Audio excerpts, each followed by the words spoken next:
then. Well, thank you everyone for watching or listening today. Today I have a very, very special guest. It's Liam Hartery here, official interviewer for Spartan Promotions with a very, very well-known, well-respected bare-knuckle pit fighter. Jordan Clements is a veteran of the fight game and has a massive fight coming up on November the 20th for Spartan Promotions for the New Bloods lightweight title. It's going to be a big one. So today we're going to be talking about not only that show and the expectations for the fight, but also we're going to be talking about a lot of Jordan's previous fights as well. Like I say, he's well versed in the industry. So, Champ, the first thing for me to do just to say a big thank you for coming on. Appreciate it, mate. Oh, my pleasure.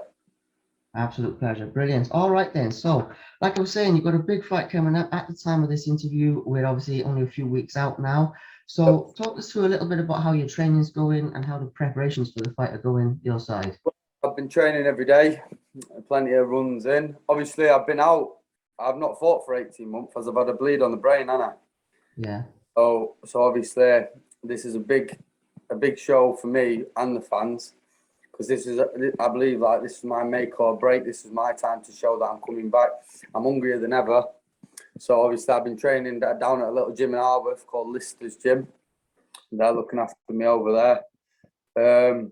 Training once or twice a day, smashing it, plenty of cardio. So, yeah, doing as much as I can, as often as I can. Brilliant, brilliant. Well, that's the way to do it, get the work in. And as they say, train hard, fight easy and all that. And it is honestly a pleasure to see you back as well after everything you've been through. As true inspiration, that is, mate, honestly. And it's good to see you back for a big one like this as well. Now, obviously, talking about that, we are at the time of this interview only a few weeks out. So, honestly, give us your prediction for the fight, and how you think it's going to go on fight night. But I do like Jake Green as a person. Obviously, when you get in the Maybells, that's it. Have no friends in there. I reckon, realistically, he's getting knocked out in the second round. Realistically, he's going to sleep. Now, I feel bad. I'm sorry, Jake. I'm sorry, mate. You can say I'm going to sleep. Bit of banter. Realistically, you're getting your jaw took off. It's no if, buts, or maybes. Brilliant. Yeah, well, that's, it's a good prediction. And I will say, obviously, Jake, if you're watching this, mate, obviously big respect to you as well, because everyone who gets in them bales, they do deserve respect. But yeah, I believe it's your time to shine. Now, a couple of other things here. In terms of the show itself, obviously Spartan shows have been sort of increasing in their production value and the crowds, and, they've been putting on some fantastic shows. So what do you sort of anticipate this show is going to be like in terms of the crowd, in terms of the atmosphere, and just anything you'd like to say about, that side of it, as well as the fight itself? Fighting for Spartan, I mean, I was 19 when I had my first fight. I'm 21 now. Yeah, the shows have obviously come along. I mean, the venues, we've gone from fighting in fields with tape to fighting in big hotels in Bradford in front of 1,000 people, and streaming it on pay-per-view as well. I mean, they've got massive. I walk through the streets and people I don't even know come up to me saying, "You're that bare knuckle fighter, aren't you?" Do you know what I mean? It's like, come on, it's making its rounds, isn't it? But like, I reckon it'll be a good turnout. It always is. It's always a good turnout. I'm never not pleased with how the fans are supportive and how many people are there and what the venue's like. I mean, Christian and his team, they're putting some right work even before the shows, right up to the shows, to make sure they're spot on, and they always are. So, yeah, I reckon it's going to be a good day, good night. Going to have plenty of good fights. A lot of jaws are going to get broke. Yeah, that's it. That's the way.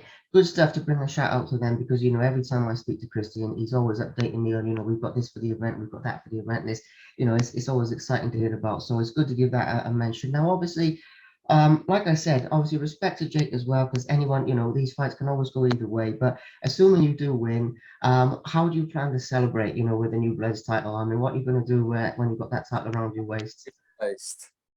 Yeah. No, I don't know. I don't know. Celebrate like anybody would, really. Yeah. But I think if anyone deserves a title shot, not bigging myself up, I've been with Christian quite a while. I think it's a good opportunity. It's going to be something to look forward to, obviously being out for so long and that. So I reckon it'll be a good celebration. Do you know what I mean? We all part. Yeah, absolutely. Brilliant. It's good to give that a mention as well. I mean, it shows the human side of the fights. Now, another thing that before we go sort of back in time a little bit to some other things that have happened is I want to talk about this. You said about people stopping you in the street and all that sort of thing, but I'm curious, like with your family and friends and everything like that. I mean, how do they respond with, like your close people, when you're fighting and everything like that? Do they worry for you or like they Yeah, what's the well, listen, I've had a lot of bare knuckle fights, and my old woman, my mother, she's never been to one of them. She sits there and tells me, "Oh, it's not for everybody, is it? Bare knuckle. I mean, come on." But believe it or not, bare knuckle, I'd say it's safer than boxing. Do you know what I mean? And it's each to their own. I mean, bare knuckle, it's come to light. I mean, a couple of years ago, not many people were hearing about it. All of a sudden, it's just come out into the mainstream media, hasn't it? And obviously, on my fight videos, I've got 99 plus thousand views, 99,000 fucking. Do you know what I mean? So obviously, a lot of people are into it, but it's not everybody's cup of tea. And quite a lot of my family are not really into that sort of stuff. But they're still supportive of me, don't get me wrong. They're always supportive. Obviously, anything I want to do, anything I put my mind to, they're always there backing me 100%. Brilliant, brilliant. Yeah, I mean, I like to get into some stuff like that because obviously the people around people are very important. It shows the human side of fighters as well. That you guys are tough individuals, hard men, but obviously there's a human side as well. And I try and show that to the fans, the things the fans don't see that go on behind the scenes. So obviously you mentioned about the brain bleed and the situation there and everything like that. Now, some people watching this will be familiar with that, some people will not, which is fair enough. But can you just walk us through a little bit about like your recovery and about how you bounce back? I don't want to dwell on the negative, but more, how Yeah. you pulled through it, if you get what I'm coming from with that.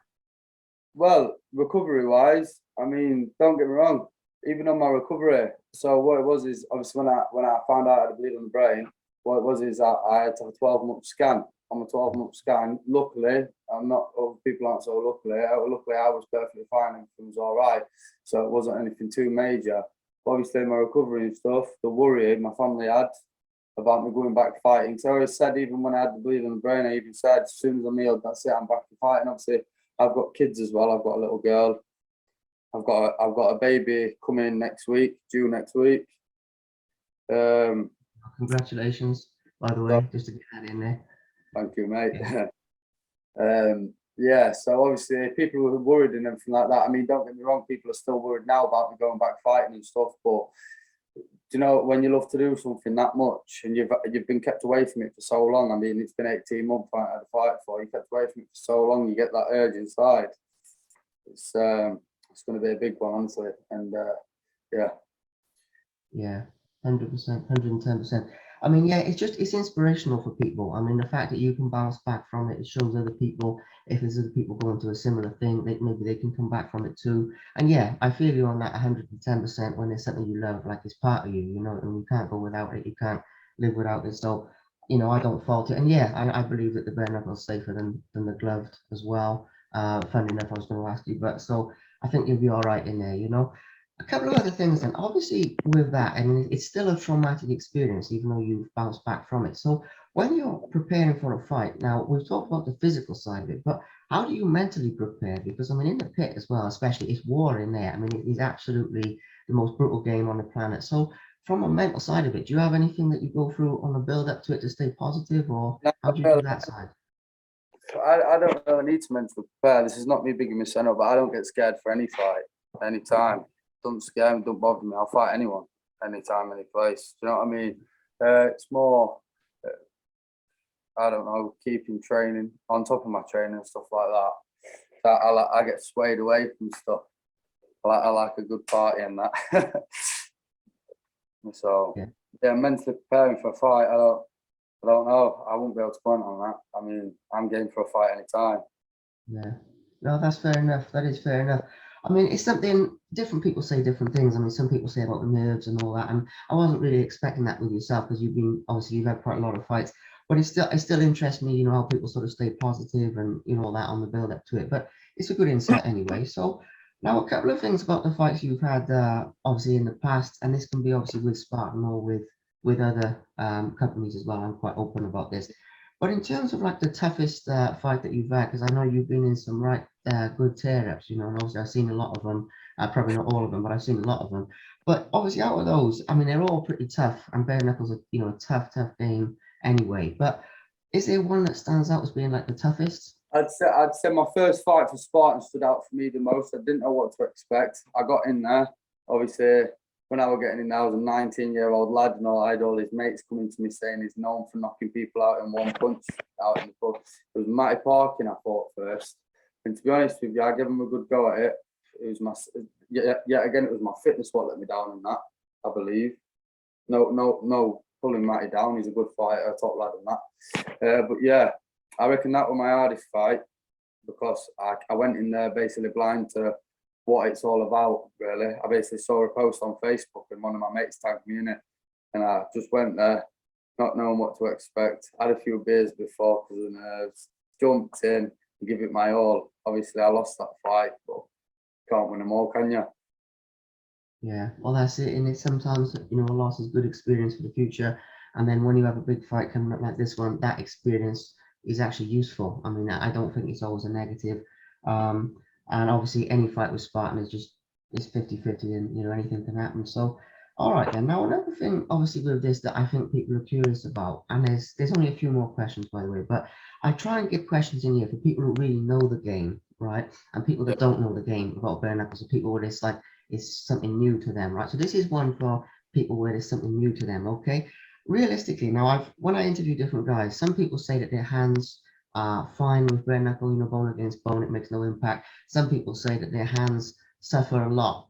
With yourself, walk us through, like, yeah. My hands are knackered. when I punch stuff, they all swell up. Yeah. But they're good, still good for fighting. But Do you yeah, do like with preparation, like to heal them up, like before a fight or anything? Because I know obviously with bag work and all that, it's all with gloves on. Because a lot of people who don't know bare knuckle, they think people train bare knuckle. They usually don't. They usually train with gloves. But in terms of preparing, you know, your hands for a fight or anything like that, is any techniques you use, like especially, or do you just carry on and just sort of I don't use any plug it techniques. out? Don't train with gloves on though. I train without gloves. I Do do pad you? work without gloves, bag work without gloves, and body sparring without gloves and stuff like that. Fair play. Fair play. You don't hear that too often. I mean, to be honest, I have heard one or two guys say that, a handful of guys say that. But even like with a lot of the other bare knuckle companies, when I interview people, every single one of them they say, "Oh no, I train with gloves." So fair play to you training without on, man. That's big respect on that because that's how it's done. You know, that's the old school, proper old school. All right then.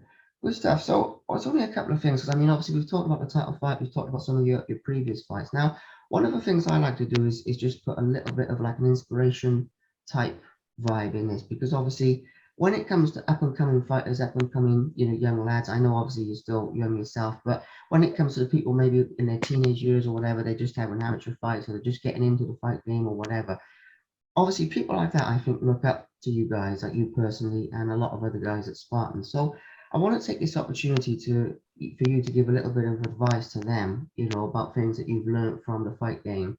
I know this is a big question, so you know, and I know obviously in your career the best is yet to come, I think, but you've still Yeah. achieved a lot. So when it comes to that concept of giving back, what would you say to like the, you know, the young guns, the up and coming lads like 15, 16, 17, they're coming through, they want to succeed in the fight game. What would be sort of one or two things that you'd say to them about like how to do well, if you I'd get where say I'm coming from? nothing's impossible. If you want it, then go out and get it. Don't matter how you get it or who you have to go through to get it. Just stick to your guns because it don't matter if you're a novice, if you're an amateur, if you're an underdog. Listen, everybody's got two hands. Anybody's capable of anything. It's anybody's game. Do you know what I mean? If you believe in yourself, I believe if you believe in yourself, then you've got more chance of winning the fight. If you go in doubting yourself into a fight, then I feel like you've got a bigger chance of losing. So it's always believe in yourself. Of course, you can accomplish anything. You see these people on TV, you could be there because they're own human as well. Yeah, 100%. It's brilliant. And again, I love to give that because I know there's a lot of great coaches and there's a lot of great trainers out there, but I always take this opportunity for fighters to give, you know, people who are out there, you know, you're in the pit, you're in the trenches, you're in the toughest sport in the world, I think, you know, bare knuckle and pit fighting as well. So it's good to give them a little bit of advice. So the last couple of things then, obviously for for the Spartan team, Spartan family, and all that. Spartan has grown massively over recent years. I love Kristen Roberts' vision for pit fighting and bare knuckle fighting and where it can go in the future. And that's basically the question. I mean, over the next sort of few years, over the next 2 years, 5 years, however long really, where do you see, Spartan as a whole and the sport of pit fighting going in terms of its development and, where it can go from here? From where it's gone in the last 3 years, I reckon it's going to be up there with boxing, stuff like that. Yeah. On live TV, stuff like that. Because it's got massive. And you see all these ex-MMA fighters, ex-professional boxers all coming in to fight us in the pit. You know what I mean? Just small town lads like us. I reckon it's blew up, but I don't think it's blew up to its full potential. I reckon we've still got a long way to go yet. And I reckon we'll get there in good time. Yeah, So 110%. I agree totally. I mean, if you look at how bare knuckle boxing, like even in rings and that now is growing around the world. It's phenomenal, and it's growing faster than like MMA or whatever when that first started. So I definitely think pit fighting can have a big bite of the action over the next few years. But I just wanted to give that a mention. So really, the last thing, I mean, because we've talked about quite a bit here, and I know obviously you've had a lot more fights with different companies, but we've kept it focused on Spartan. But one of the things I want to mention, your fans and your supporters now, and I'm talking about the genuine fans and the genuine supporters, not the people that sort of blow with the wind and when you win, they're on your side, when you lose, they're not, and all that. But the real ones now will stick with you through thick and thin. Any of them who are watching this, like your loyal fans, what would you say to them? What would be like a few words that you give to them? I'll just say thank you for supporting me. Obviously, even though I've had the bleed on the brain and been out for 18 months, you've never not supported me. I've always had messages daily from some people saying, I can't wait to see you back fighting. I know you're going to do it. You've got potential. Sky's the limit. Listen, do you know that when I've been sat there depressed, with my head in my hands and stuff, just thinking, fucking, my fighting career's over. And even them messages alone have made my day. They've made me have that motivation to think, yeah, do you know what? I'm going to go out, I'm going to go train. These people believe in me, so I'm going to give these people what they deserve for believing in me. So I owe it to these people to win this belt now because they believed in me for so long. I'm going to give them that reason, even though they don't need one. So I just want to say thank you, and you don't understand how much it means. Yeah. Powerful message, champ. Absolutely powerful message. I mean, I love to give them a shout out because no man's an island, and obviously the sport will be nothing without the fans. But obviously, given what you've been through, it's got like a deeper meaning again, with your recovery and all that. So it's really good to give them a shout out. But champ, I mean, it's been good. We've walked through some good stuff here. Hopefully giving people a highlight for those that know you well and follow you. Hopefully giving people who don't know you, maybe this is their first time seeing you. We've given them a little run through as well. So honestly, I just want to say, obviously, a big thank you for your time, and also good luck for November the 20th. It's going to be a good one. Appreciate it. All right then.